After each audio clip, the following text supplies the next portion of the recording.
দেখাতে ১,০০০ টাকা? কেন?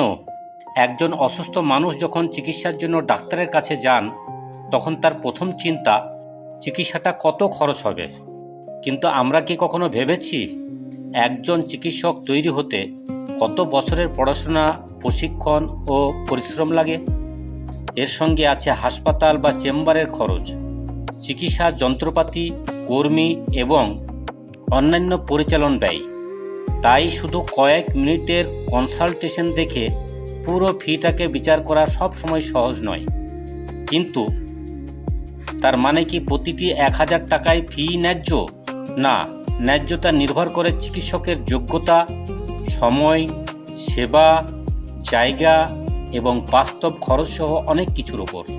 তাই প্রশ্নটা ডাক্তার বনাম রোগী নয়, প্রশ্ন হলো ন্যায্য চিকিৎসা, ন্যায্য ফি আর সবার জন্য সহজলভ্য স্বাস্থ্যসেবা। এটাই হাকিকত। একজন রোগীর অধিকার আছে ন্যায্য চিকিৎসা পাওয়ার, আর একজন চিকিৎসকেরও অধিকার আছে তার সময়, জ্ঞান ও পরিশ্রমের ন্যায্য মূল্য পাওয়ার। এটাই হাকিকত। আপনার মতে একজন সাধারণ রোগীর জন্য একবার ডাক্তার দেখানোর ন্যায্য ফি কত হওয়া উচিত? ৫০০, ১,০০০ নাকি তারও বেশি বা কম?